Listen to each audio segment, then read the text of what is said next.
मैं बात करने वाली हूँ एक ऐसी महिला की जिसे इतिहास युगों युगों तक याद रखेगा, और या मैं ऐसे कहूँ कि जब तक ये संसार रहेगा तब तक उनका नाम रहेगा। वीडियो की स्टार्टिंग से आप समझ ही गए होंगे कि आज मैं बात करने वाली हूँ क्वीन ऑफ झांसी यानी झांसी की रानी लक्ष्मीबाई के बारे में। उनके इतिहास के बारे में जानने के लिए हम इन 6 टॉपिक पर बात करेंगे। पहला, क्यों झांसी की रानी अन्य महिलाओं से अलग थी। दूसरा, ऐसा क्या था जिसने रानी को युद्ध के लिए मजबूर कर दिया और अंत में उन्हें युद्ध लड़ना ही पड़ा। तीसरा, आज के समय में ऐसा क्यों है कि महिलाएं साहसी और एक्टिव नहीं हैं, जैसे कि रानी लक्ष्मीबाई उस समय पर भी थी। चौथा, रानी के बचपन का खूबियां। और पांचवा, रानी की मृत्यु की सच। और छठवां और सबसे इम्पोर्टेंट टॉपिक कि हम रानी के इतिहास से क्या कुछ सीख सकते हैं। ऐसा क्या था कि रानी लक्ष्मीबाई अन्य महिलाओं से अलग थी? इसका आंसर जानने के लिए दोस्तों हमें उनके बचपन पर गौर करना होगा। उनके बचपन की कुछ खास बातों पर ध्यान देना होगा।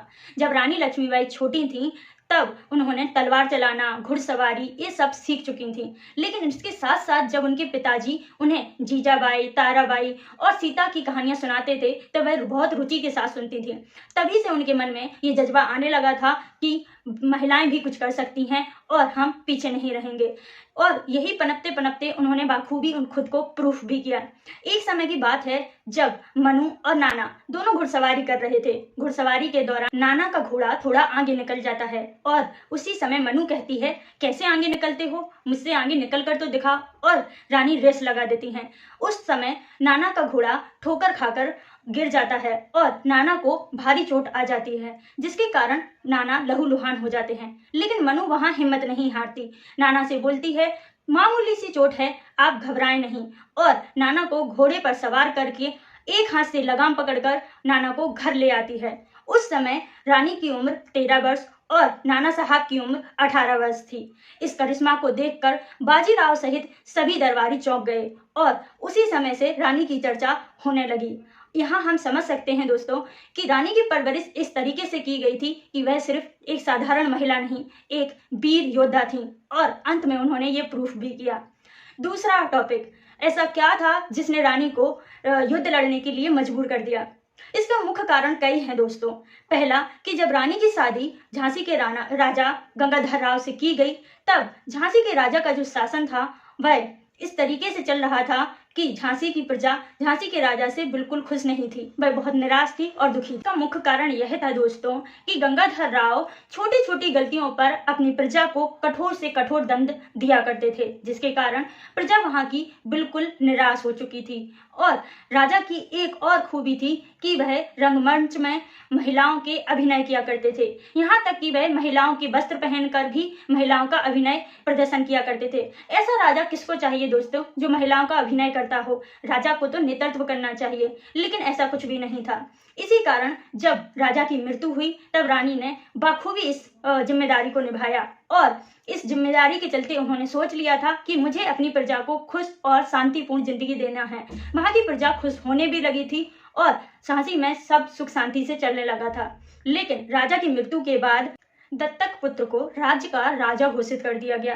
लेकिन ब्रिटिश सरकार ने तब तक यह कानून निकाल दिया गया था जिसके अनुसार किसी भी गोद लिए बच्चे को या दत्तक पुत्र को कभी भी राज्य नहीं सौंपा जाएगा और वह राज्य ब्रिटिश सरकार के अंडर में आ जाएगा। ऐसा चलते हुए डलहौजी ने ऐसे कुछ नियम निकाले थे। लेकिन रानी नहीं चाहती थी कि उनकी झांसी कोई भी ले या कोई ब्रिटिश सरकार उस पर राज करे। तब रानी ने कई याचिकाएं भेजी और डलहौजी ने इन सारी याचिकाओं का कोई भी आंसर नहीं दिया। जब उन्हें कोई भी जवाब नहीं मिला तब रानी मजबूर हो गई, लेकिन उन्होंने हार नहीं मानी। वह शांति से वेट करती रही, लेकिन कोई भी रिजल्ट नहीं आया। उसके बाद रानी को उनके राज्य से यानी किले से निकाल दिया गया। तब रानी बाहर जाकर रहने लगी, लेकिन यहाँ तक भी ब्रिटिश सरकार नहीं रुकी। प्रजा को उन्होंने घर से बाहर निकाल कर मारना पीटना शुरू कर दिया था। वह सिर्फ बच्चों और महिलाओं को छोड़कर सारे ही आदमियों को खत्म करते जा रहे थे। रानी से ऐसा बर्दाश्त नहीं हुआ और रानी ने उस समय ठान लिया कि अंग्रेजों का जवाब तो देना ही होगा। तब रानी ने बड़ी दृढ़ता के साथ बोला कि युद्ध तो लड़ना ही होगा। और रानी ने बोला कि मैं झांसी की रानी कभी अपनी झांसी अंग्रेजों को नहीं दूंगी। ऐसा कहते हुए रानी ने अपना संग्राम शुरू कर दिया और अंत में उन्हें 1857 की क्रांति में लड़ना ही पड़ा। तीसरा टॉपिक, ऐसा क्या है कि आज के समय में लड़कियां रानी के जैसे एक्टिव और साहसी क्यों नहीं हैं, जिसके मुख्य कई कारण हो सकते हैं। दोस्तों, मैंने जब इस वीडियो बनाने के लिए रानी का इतिहास पढ़ा और रिसर्च की, तब उसके दौरान मैंने कुछ बातें नोटिस की। आप भी इन बातों को गौर कीजिएगा। पहला, कि जब रानी लक्ष्मीबाई छोटी थी तब बचपन से ही उन्हें उनके पिता जो कहानियां सुनाते थे वीरांगनाओं की, तब उनके मन में वो घर कर जाती थी और वह भी ठानती थी कि मुझे कुछ करना है, उन्हें पीछे नहीं रहने दिया जाता था। दूसरा, बचपन से ही उन्हें तलवार चलाना, घुड़सवारी और ये सब कौशल सिखाए जाते थे। हालांकि वह एक लड़की थी, लेकिन इसके बावजूद भी उन्हें पीछे नहीं किया जाता था। तीसरा, जब रानी की शादी हुई और जब वह झांसी पहुंची तो झांसी में जो उनकी दासियां थीं, तब रानी ने उनसे पूछा क्या उन्हें कोई भी तलवार चलाना, मलखंभ या घुड़सवारी आती है। तब उनमें से कुछ दासियां ऐसी थीं जिन्हें घुड़सवारी और तलवार चलाना आता था। हालांकि वो बाखूबी नहीं आता था, उन्होंने बाद में सीखा, लेकिन उन्हें पहले से उनका कुछ ज्ञान था। जिनमें से मुंदर और सुंदर दो दासियां ऐसी थीं जिन्हें पूरी तरीके से तलवार चलाना और घुड़सवारी आती थी। तो आप समझ सकते हैं दोस्तों यहाँ पर कि पहले लड़कियों को यानी महिलाओं को भी युद्ध की कुछ रणनीतियां सिखाई जाती थी कि जब मुश्किल आए तब वह खुद सामना कर सकें और अपना बचाव कर सकें। लेकिन वक्त के चलते चलते महिलाओं को इन चीज़ों से दूर रखा जाने लगा और उन्हें घर की परिस्थितियों में ही रखा गया, जिसके कारण धीरे धीरे वक्त के चलते चलते महिलाओं ने भी ये ठान लिया कि हाँ, हमारा यही काम है।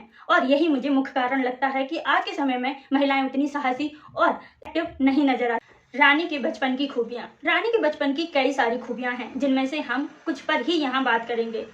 1828 नवंबर 19 को इनका जन्म हुआ और ये बनारस में रहते थे। बनारस में एक छोटी सी लड़की का जन्म जिसे कोई भी नहीं जानता था और एक ब्राह्मण परिवार में हुआ था।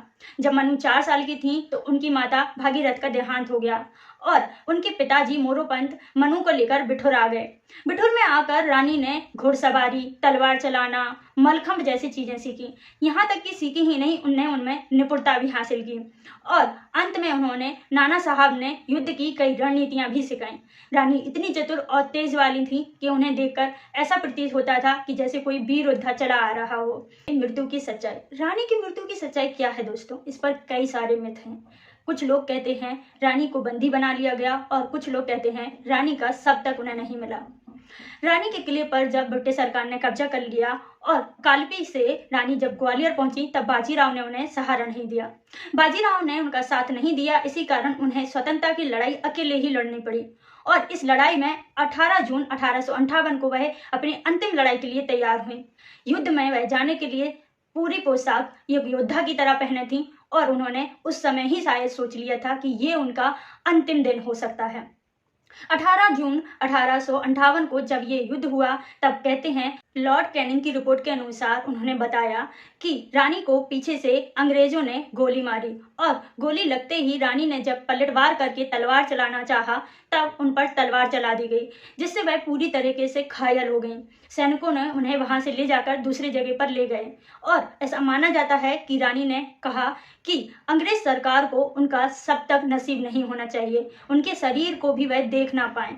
तब रानी की मृत्यु से पहले ही उन्हें वचन दिया गया और रानी के मरने के उपरांत उन्हें किसी कुटिया में जलाकर उनका अंतिम संस्कार किया गया।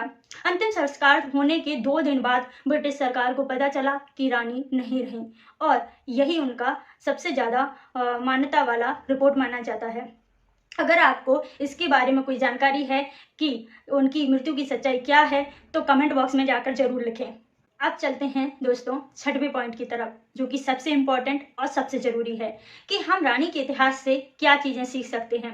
तो मुझे लगता है रानी के इतिहास से हम बहुत कुछ चीज़ें सीख सकते हैं। पहला, संकट के समय घबराना नहीं चाहिए और उसका डटकर सामना करना चाहिए।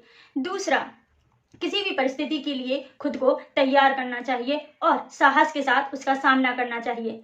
तीसरा, जो भी हो अपने हक की लड़ाई जरूर लड़ना चाहिए, उससे पीछे नहीं भागना चाहिए। और चौथा, वक्त के साथ बदलते रहना चाहिए। वक्त चलते जैसे रानी ने खुद को ढाला और एक निपुण योद्धा बनकर दिखाया, जिसके कारण आज हम उस वीरांगना को याद करते हैं।